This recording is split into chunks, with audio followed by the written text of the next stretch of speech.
Resisted sprints have been a proven concept to improve acceleration for quite a while now.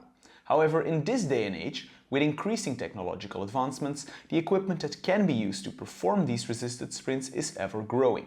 That's why in this video we want to go over some of the most used tools for resisted sprints and rank them on a scale from basic all the way to ultimate. Let's start with a staple for resisted sprint training, the resistance bands. They are relatively cheap.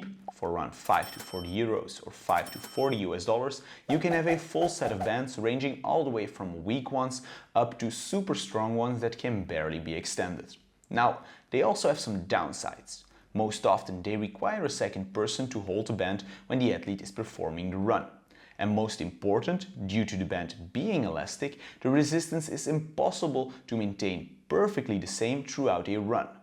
Finally, a resistance band can also break after a while when its elasticity decreases. However, the resistance bands are a must-have, but you got to know when you can rely on them and when not. So that's why these resistance bands go right down in our basic tab. On to the next thing that is heavily used, that being sleds. Most often, pull sleds are being used on the track, but once in a while, depending on the stimulus a coach wants to give, a push sled is used as well, but they are far more common in gyms.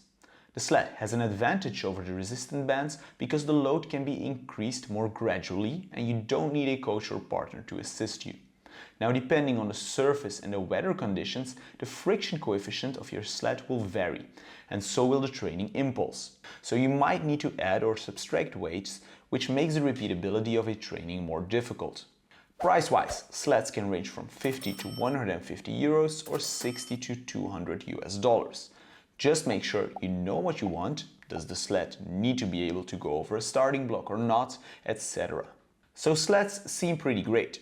However, take into account that this is just the price for the sled. So if you still need weights, that will increase the price. Because of all of this, the sled is right above our resistance band under the good category, because it is a good piece of equipment, it does the job, but still has some downsides like the changing friction coefficient or the price increase depending on the weights needed. The following tool is the Xer Genie. This 30 to 60 meter or 120 to 200 feet rope runs through a cylinder that has a variable resistance built in. You can rotate the cylinder and add resistance all the way from 0 up to 500 pounds, which is around 225 kilograms.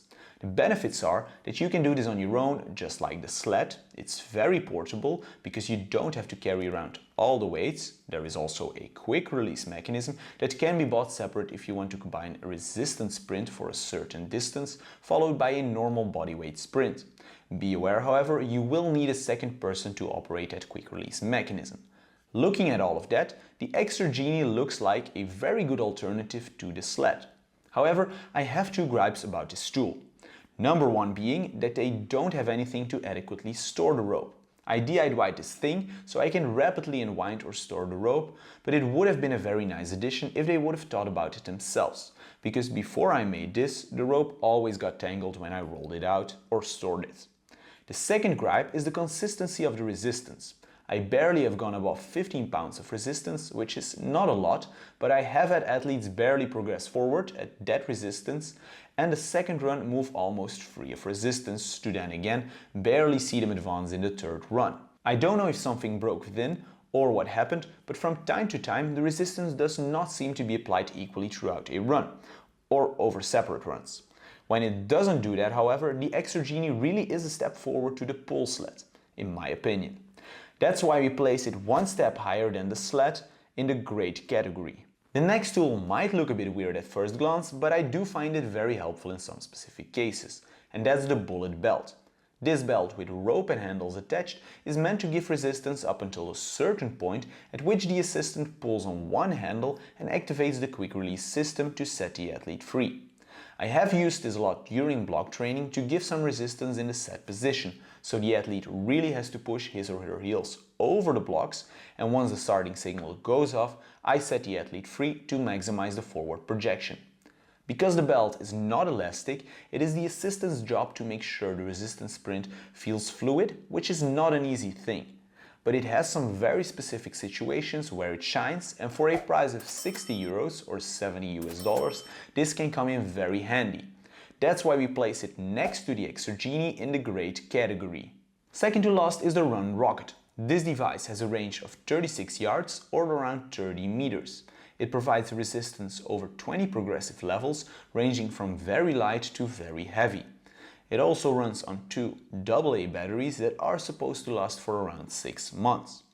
Also very handy is the fact that the resistance in the beginning of the run will be a little higher, then it plateaus and tapers down to a flat resistance. After each run, the line will automatically retract.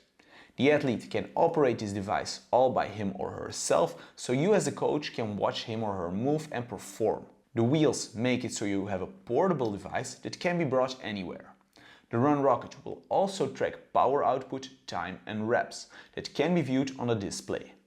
Now, as you might expect, with all of this, the price of this piece will be a lot higher than the other tools that we have already covered, coming in at a price of $2,300 or 2,000 euros, which makes this a piece of equipment that might not be viable for everybody.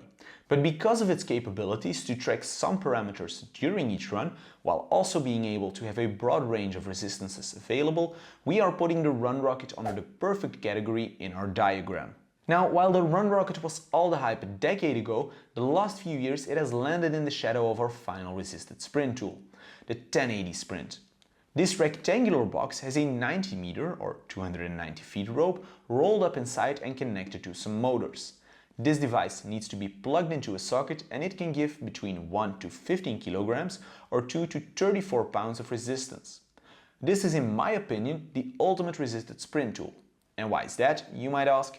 Well, the 1080 Sprint can measure all the data you want to get out of an acceleration.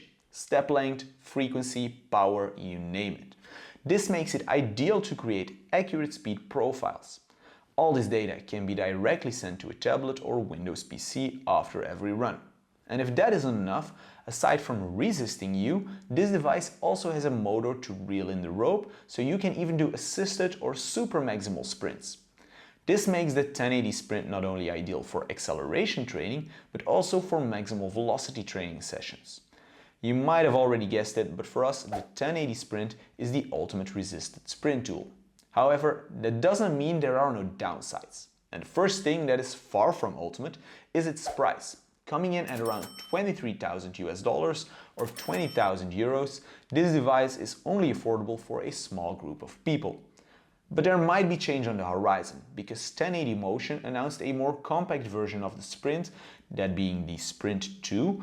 The only other downside of this device is that it also requires a bit of know-how and skill to interpret all the data and instill useful information from it. This can be done by a coach, but very often an embedded scientist is used to help out. Here you see the overview of our resisted sprint tools and how we rank them.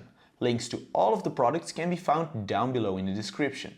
Do you agree with our opinion, or would you have placed some of them under a different tier? Let us know in the comments down below. If you found this video helpful, then consider liking and subscribing, it really helps out the channel tremendously.